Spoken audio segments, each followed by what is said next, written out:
बिस्मिल्लाहिर्रहमानिर्रहीम, अस्सलाम वालेकुम स्टूडेंट। आज हम लोग जो है वो डेटा टाइप्स ऑफ वेरिएबल्स के बारे में पढ़ेंगे कि C++ में डेटा टाइप्स क्या हैं और वेरिएबल्स जो हैं उनको किस तरह से जो है वो हम डिफाइन करते हैं। C++ में नॉर्मली जो डेटा टाइप्स हैं उसकी 3 किस्में हैं: user defined data type, built in data type and derived data type. आज हम लोग जो है वो बिल्ट इन डेटा टाइप के बारे में डिस्कस करेंगे। C++ के अंदर डेटा टाइप्स बेसिकली बताती हैं वेरिएबल ने जो वैल्यू होल्ड की हुई होती है उसका ताल्लुक किस किस्म के डेटा से है। इंटीजर है, कैरेक्टर है, कोई स्पेशल नंबर है, फ्रैक्शनल नंबर्स हैं और उनके साइज के बारे में कि उनका साइज कितना हो सकता है। यूजर डिफाइंड डेटा टाइप जैसे कि इंटीजर, फ्लोट, डबल, कैरेक्टर। इसी तरह बिल्ट इन डेटा टाइप्स हैं जैसे कि मैंने प्रीवियस स्लाइड के अंदर आपसे जिक्र किया, इसमें स्ट्रक्ट है, इनम है। ड्राइव डेटा टाइप्स में फंक्शंस हैं, फंक्शन को भी हम ड्राइव डेटा टाइप कह सकते हैं। पॉइंटर्स हैं, अरेज हैं। डेटा टाइप जो हैं उनको डिफाइन किया जाता है प्रोग्राम की एग्जीक्यूशन से पहले, ताकि वो कंपाइलर को बता सके कि जो डेटा या वेरिएबल आपने इस्तेमाल करना है उसका ताल्लुक जो है वो किस किस्म की टाइप से है। इंटीजर डेटा टाइप जो है वो एक इंटीजर जो वैल्यू है उसको होल्ड करके रखती है और ये बेसिकली फ्रैक्शनल नंबर या स्ट्रिंग वैल्यूज जो 1 2 3 4 5 इसको नहीं होल्ड करके रखती। ये जस्ट नंबर जैसे कि इंटीजर नंबर्स होते हैं हमारे पास 1 2 3 4 5 नेगेटिव पॉजिटिव नंबर्स।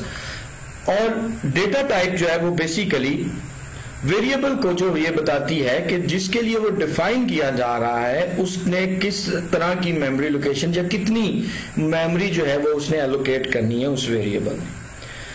और हमें ये भी ज़हन में रखना चाहिए कि हर वेरिएबल जो होता है उसका डेटा टाइप जो है उसकी डिफरेंट वेरिएबल मेमोरी लोकेशंस होती हैं। There are 3 different C++ data types. Normally जो है वो प्रिमिटिव यानी कि built in, derived, user define है और इसको अब हम डिस्कस करते हैं। प्रिमिटिव डेटा टाइप्स जो है वो हमारे पास इंटीजर डेटा टाइप्स हैं। जैसे कि हम ये देखते हैं कि इस छोटे से कोड के अंदर हम देखते हैं कि जो हमारे पास इंटीजर डेटा टाइप है उसका मेमोरी के अंदर साइज कितना है, वो 4 बाइट्स लेती हैं। तो वो इसको हम एक छोटा सा प्रोग्राम लिख के भी सी कंपाइलर से पूछ सकते हैं कि इस वेरिएबल ने जो मैंने सिंपल इंटीजर वेरिएबल डिफाइन किया है इसका साइज कितना है। तो अगर हम ये कोड लाइंस लिखते हैं तो हमें आउटपुट के ऊपर जो है वो इसका 4 बाइट्स जो है वो बताता है। उसके बाद हमारे पास है कैरेक्टर डेटा टाइप।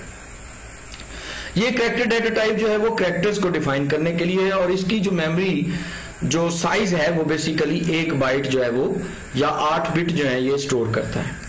तो यहाँ पे एक प्रोग्राम छोटा सा लिखा कि कैरेक्टर जो है वो एक वेरिएबल डिफाइन किया है और उसको हमने इनिशियलाइज वैल्यू जो दे दी है वो R दी है।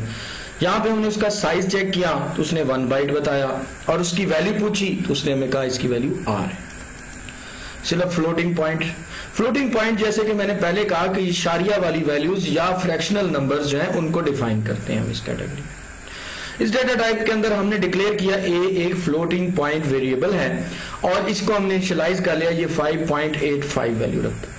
इसके साइज का पता किया तो साइज बताया 4 बाइट का और हमने इसकी वैल्यू पूछी तो उसकी वैल्यू जो उसमें साइन की हुई थी वैल्यू वो इसने शो कर दी। आप इसको अपने कंपाइलर के अंदर भी टेस्ट कर सकते हैं। अब हम डिस्कस करते हैं वेरिएबल्स को। सी के अंदर जो वेरिएबल्स हैं वो बेसिकली मेमोरी लोकेशन हैं और ये इसके अलावा और कुछ भी नहीं है। यानी ये उस मेमोरी लोकेशन या उस मेमोरी एलिमेंट या उस स्पेस जो है उस कंटेनर का नाम है। जिस तरह हमारे घरों के नाम हैं, जैसे क्लासरूम है, कमरे सभी हैं। कुछ को हमने नाम जो है वो लेबोरेटरी का दिया है, कुछ को हमने लाइब्रेरी का नाम देते हैं, कुछ को हम ऑफिसेस कहते हैं, कुछ को हम क्लासरूम्स कहते हैं। ये रूम्स ही हैं हमारे पास। तो इसी तरह ये मेमोरी लोकेशंस ही हैं, उनके नाम जो वेरिएबल के हैं वो सिर्फ उसको रिकॉल करने के लिए और जो डेटा उसमें स्टोर होता है ताकि प्रोग्राम के अंदर उसको लेटरली जो है वो एग्जीक्यूशन के लिए इस्तेमाल किया जा सके। कॉम्बिनेशन ऑफ लेटर्स, डिजिट्स और स्पेशल कैरेक्टर या सिंबल से इसको जो है वो डिफाइन किया जा सकता है। अंडरस्कोर के साथ डिफाइन किया जा सकता है। इसकी हम रूल्स जो है डेफिनेशन के उसको अगली स्लाइड में डिस्कस करेंगे। वेरिएबल जो है वो हमारे पास किसी भी किस्म के वेरिएबल जो है वो हम इस्तेमाल कर सकते हैं सिवाय रिजर्व जो कीवर्ड्स हैं उनके। यानी फर्स्ट लेटर जो वेरिएबल का है वो must be start with the letter only. Variable जो है वो हमारे पास किसी भी प्रोग्रामिंग लैंग्वेज के जो है वो एक कंपल्सरी पार्ट होता है, या हम यूं कह सकते हैं कि वेरिएबल्स के बगैर कोई भी प्रोग्रामिंग लैंग्वेज जो है वो इनकम्प्लीट होती है, या कोई भी प्रोग्राम जो है वो इनकम्प्लीट हो सकता है। प्रोग्रामिंग C++ के अंदर जो है वो हम वेरिएबल्स जो है उसको हमें जरूरी डिफाइन करना पड़ता है प्रोग्राम को रन करने के लिए, क्योंकि हमने बेसिकली, मैंने पहले कहा कि वेरिएबल्स कुछ भी नहीं है, सिर्फ मेमोरी जो लोकेशंस हैं उनके नाम हम रखते हैं। इसी तरह अगर हम वैल्यूज को स्टोर किए बगैर हम जो है वो प्रोग्राम को रन करें तो ये हमारे लिए जो है वो प्रोग्राम जो है वो प्रॉब्लम क्रिएट करता है, यानी प्रोग्राम मिक्सअप हो जाएगा, वो हमें खुद को नहीं पता चलेगा कि उसने वैल्यू कहां से उठानी है और कौन सी वैल्यू उठानी है। इसलिए हम कह सकते हैं कि जो वेरिएबल्स होते हैं वो किसी भी प्रोग्रामिंग लैंग्वेज के अंदर एक बैकबोन का काम करते हैं। C++ के अंदर कोई भी वर्ड, यानी C के कीवर्ड, C की कीवर्ड क्या है, जैसे C in है, C out है, इसी तरह हमारे पास स्विच है, इफ है, while है, ये कीवर्ड्स हैं। C के कीवर्ड्स के अलावा आप कोई भी नाम जो है वो वेरिएबल को दे सकते हैं। ये बेसिकली ये कोई भी डेटा टाइप हो सकता है, इंटीजर, डबल का साइज इंटीजर से डबल होता है, कैरेक्टर, फ्लोट, लॉन्ग इंट का भी साइज जो है वो इंटीजर से ज्यादा है, शॉर्ट इंट जो है वो तकरीबन जो है वो हमारे पास इंटीजर ही है, शॉर्ट इंट कह लें या इंट कह लें।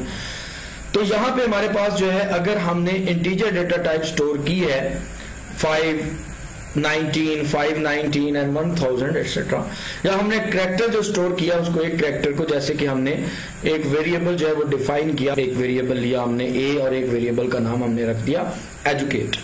तो फ्लोटिंग पॉइंट जो वेरिएबल्स हैं उसमें हम कह सकते हैं कि कोई वेरिएबल ए है, उसकी वैल्यू जो है वो 2.3 है, 3.679 है, 9.45 है। Rules and regulation for defining variables in C++ language. Variable जो है वो मिक्सचर हो सकता है डिजिट का, स्पेशल कैरेक्टर्स का। अपर और लोअर केस जो है उनको वेरिएबल C++ के अंदर डिफरेंट वेरिएबल के तौर पर ट्रीट किया जाता है। C++ लैंग्वेज जो है वो एक केस सेंसिटिव लैंग्वेज है, इसलिए हम जो है वो EDU, CBA, जिसमें हमने E कैपिटल और एक वेरिएबल में हमने E कैपिटल और एक वेरिएबल में हमने E स्मॉल के साथ किया है, तो C++ में ये दो डिफरेंट वेरिएबल्स हैं। C++ के अंदर जो वेरिएबल है उसको कैरेक्टर के साथ जो है वो डिफाइन करना मस्ट है। इसको हम नंबर से जो है वो स्टार्टिंग जो है वो नंबर नहीं लिख सकते, यानी यहाँ E की जगह हम 8 लिख दे तो ये इसको वेरिएबल डिक्लेयर नहीं करेगा, एरर दे देगा। वेरिएबल जो C++ के अंदर है उसमें कीवर्ड्स नहीं हो सकते, जैसे for, this, if, else, while, do, character, ये कीवर्ड्स हैं। ब्लैंक स्पेसेस जो है वो भी अलाउड नहीं है, यानी आप इन दोनों वर्ड्स के दरमियान में, यानी EDU और CBA के दरमियान स्पेस देंगे तो ये वेरिएबल जो है वो अलाउड नहीं है। इन दोनों के दरमियान जो है वो स्पेस नहीं होनी चाहिए। How do variables work in C language? Declaration of the variable जो है वो इन्फॉर्म करता है कंपाइलर को कि इसकी डेटा टाइप वेरिएबल की कौन सी है प्रोग्राम के अंदर यूज करने के लिए। और डिक्लेरेशन जो है वेरिएबल की, उसमें हम कंपाइलर को ये बताते हैं कि जो वेरिएबल का नाम रखा गया है उसको कौन सी वैल्यू जो है वो प्रोग्राम में स्टोर करवानी है। जबकि डिक्लेरेशन जब वेरिएबल की जाती है तो कंपाइलर जो है वो स्टोरेज जो वेरिएबल्स की है उसके लिए जरूरी होती है, और कंपाइलर जो है basically does not have to worry about the storage until it is declared। जब तक वो वेरिएबल डिक्लेयर नहीं कर दिया जाता कंपाइलर जो है उसकी स्टोरेज के बारे में जो है वो परेशान नहीं होता, उसे बॉदर नहीं करता। जब हम कंपाइलर को बता देते हैं कि ये वेरिएबल हमने डिक्लेयर किया है, फॉर एग्जांपल इंट एज है, एज एक वेरिएबल है, और जब तक हमने उसको डिक्लेयर नहीं किया तो उस कंपाइलर ने उसके लिए कोई जो स्टोरेज है वो जो है वो डिक्लेयर नहीं की। अपने नेक्स्ट लेक्चर के अंदर हम देखेंगे कि वेरिएबल जो है वो किस तरह से C में लैंग्वेज में काम करते हैं, उनको डिक्लेयर कैसे किया जाएगा। डिक्लेरेशन के लिए प्रोग्राम जो है वो हम उसके लिए एक प्रोग्राम लिख के चेक करेंगे। प्रोग्राम में हम वेरिएबल डिक्लेयर करने के बाद वेरिएबल इनिशियलाइज करने का तरीका सीखेंगे, और फिर हम ये देखेंगे कि वेरिएबल्स की टाइप्स कितनी हैं C लैंग्वेज के अंदर। कोई क्वेश्चंस हो, क्यूरीज हो, आप कमेंट कर सकते हैं, रिस्पेक्टिव ग्रुप्स में शेयर कर सकते हैं, आप मुझे डायरेक्टली मैसेज कर सकते हैं। Thank you very much. Allah Hafiz.